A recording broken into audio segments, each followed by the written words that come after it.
Hello students, कैसे हैं आप सभी। आज हम ज्योग्राफी में नेक्स्ट टॉपिक पढ़ेंगे अर्थक्वेक पढ़ेंगे। ये हमारी पृथ्वी है, जो ऊपर सतह है जिसमें हम रहते हैं। ये ऊपर का सरफेस हो गया, ये नीचे का हो गया। ये जो नीचे का होता है, जहाँ से भूकंप अर्थक्वेक स्टार्ट हुआ है, उसको उद्गम केंद्र कहते हैं, सेस्मिक फोर्स। लेकिन जो यहाँ से ये पॉइंट से ऊपर तक आता है और वो मूव करके काफ़ी एरिया में कवर कर लेता है। जो सबसे पहले जिस एरिया में या जिस पॉइंट पर आ जाता है, उसको अभिकेंद्रित एपिक सेंटर बोलते हैं। ये रेज हो गई, भूकंपीय तरंगें सभी दिशा से निकलती हुई होती हैं। तो हम स्टार्ट करते हैं अर्थक्वेक यानी भूकंप। भूकंप का अर्थ क्या है? भू प्लस कंपन, यानी भूमि का कांपना या भूमि जो मूवमेंट करती है, जो एरिया है, जो समतल स्थल है पृथ्वी का, अर्थ का, उसको कहा जाता है। जब पृथ्वी में कंपन होता है, तब प्लेटों में गति के कारण पृथ्वी के क्रस्ट में अचानक आघात के रूप में भूकंप आता है। क्रस्ट हो गया, जो मैंने भी लास्ट क्लास में पढ़ाया था, जो पृथ्वी की सतह आंतरिक संरचना है, वो कितनी लेयर होती है। पहला भूपर पट्टी, दूसरा है मेंटल, तीसरा है कोर। तो ये 3 लेयर में है। वो उसको प्लीज़ पढ़ना, तभी आपको ये समझ आ पाएंगी चीज़ें। तो ये हमारी जो गति होती है, वो हमारी प्लेटों के कारण ही होती है, जो हमारा भूकंप आता है। जब पृथ्वी के कंपन होता है, तब प्लेटों में गति के कारण पृथ्वी के क्रस्ट यानी सबसे पहली लेयर, ऊपर की लेयर होती है जिसमें हम रहते हैं, अचानक आघात के रूप में कंपन होने लग जाता है।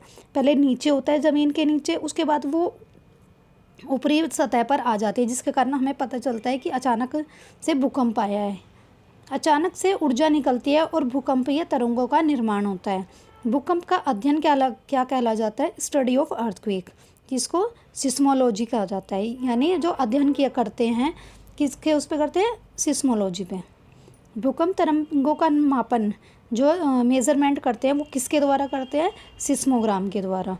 भूकंप की तीव्रता का मापन, जो तीव्रता मापते हैं, वो रिएक्टर स्केल पर। यानी कि जो भूकंप है वो कितने पॉइंट पर आया है, ये और तरंगे आई हैं, ये चीज़ें अलग होती है। जो तरंगे आई हैं उनका सिस्मोग्राम पर होता है, लेकिन वो तीव्रता है, जैसे 2 रिएक्टर स्केल पर है, 3 पर है, 4 पर है, तो ये उसको मापा जाता है रिएक्टर स्केल पर। जो 5 और 6 होती है, हाईएस्ट होती है, उसके कारण काफ़ी क्षति होती है। ये 3 प्रकार की तरंगे होती है। प्राथमिक तरंगे, प्राइमरी वेव्स, यह तरंगे अनुदैर्घ्य तरंगे होती है। लॉन्गिट्यूड वेव्स होती है। यह तरंगे ठोस, द्रव, गैस तीनों माध्यम से होकर गुजरती हैं।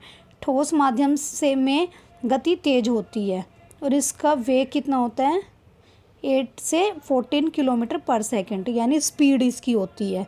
जो प्राथमिक तरंगे होती है, वो ठोस, द्रव, गैस, यानी तीनों उसमें मूवमेंट कर लेगी। यानी पृथ्वी के अंदर भी, जल के अंदर भी, जो एयर है उसमें भी मूवमेंट करेगी।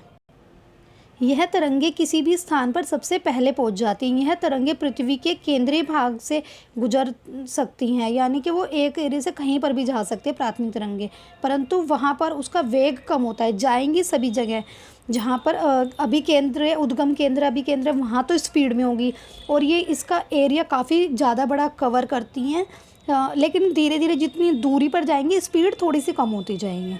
द्वितीय तरंगे, यह अनुप्रस्थ तरंगे होती है। ट्रांसवर्स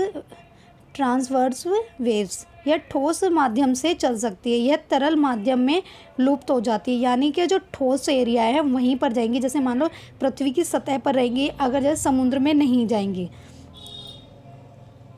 लुप्त हो जाती है। पृथ्वी का क्रोड तरल है, इसलिए यह क्रोड से होकर नहीं गुजरती, यानी ये सबसे नीचे नहीं रहती, उससे ऊपर की लेयर में रहती हैं। इसकी स्पीड कितनी होती है? 4 से 6 किलोमीटर पर सेकंड इसका वेग होता है। थर्ड, धरातल तरंगे, surface waves, L waves, long waves, love waves, R waves, इसका ये सभी नाम है।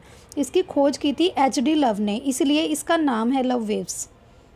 यह तरंगे पृथ्वी के ऊपरी भाग धरातल तक ही सीमित रहती है। तरंगे अभी के अधिकेंद्र पर सबसे बाद में पहुंचती हैं, यानी कि ये थोड़ा लेट पहुंचती है, और ऊपर पृथ्वी के जो ऊपरी सरफेस होता है, धरातल वाला, ठोस वाला, ये वहीं तक ही रहती है, ज़्यादा एरिया नहीं कवर कर पाती हैं। यह तरंगे अत्यधिक प्रभावशाली होती हैं। जो हमने पहली तरंगे प्राथमिक पढ़ी है, वो हमारी ठोस द्रव गैस अवस्था में जा सकती है। जो सेकंड वाली पढ़ी है हमने वो केवल ठोस में जा सकती है, लेकिन जो थर्ड वाली धरातल तरंगे हैं ये पृथ्वी के ऊपरी भाग को इस धरातल तक ही सीमित रहती हैं और इसकी तरंगे अधिकेंद्र पर सबसे बाद में पहुंचती है, लेकिन ये काफ़ी प्रभावशाली होती है। इसकी स्पीड यानी वेग कितना होता है 1.5 से 3 किलोमीटर पर सेकेंड। यह पूरी पृथ्वी के धरातल पर भ्रमण कर सकती है। यह ठोस द्रव तीनों माध्यम में गति कर सकते हैं, सर्वाधिक विनाश करती हैं।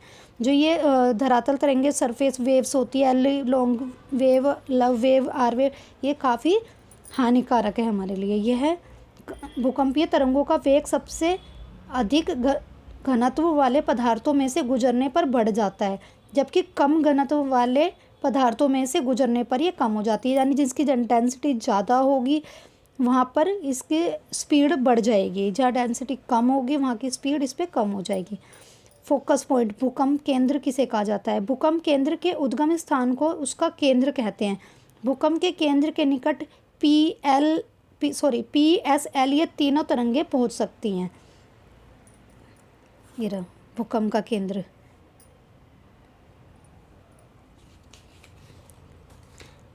प्राइमरी, सेकेंडरी और ये लॉन्ग वेव्स, ये तीनों तरंगे। अधिकेंद्र किसे कहते हैं? पृथ्वी के केंद्र के ठीक पृथ्वी की सतह पर स्थित बिंदु को भूकंप का अधिकेंद्र कहते हैं। ये रहा, यहाँ पर सबसे पहले ऊपर जो सबसे पहले आया उसको कहते हैं, लेकिन जो अधिगम केंद्र है होता है पृथ्वी का भूकंप केंद्र या फोकस पॉइंट होता है, सबसे पहले नीचे से स्टार्ट होता है, तो इसको उद्गम केंद्र, सैमिक फोकस भी कहते हैं। और जो सबसे पहले पृथ्वी पर या धरातल पर जो सबसे पहले जिस एरिया में पहुंचा है उसको एपिक सेंटर बोला जाता है। सागरीय भूकंप द्वारा उत्पन्न जो लहरों को जापान में सुनामी कहा जाता है। रिएक्टर स्केल अमेरिकी वैज्ञानिक चार्ल्स रिएक्टर ने दिया था ये 1935 में। तो आज हमने पढ़ा अर्थक्वेक। तो आपको मेरी वीडियो अच्छी लगे उसको लाइक करें, शेयर करें, सब्सक्राइब करें। Thank you.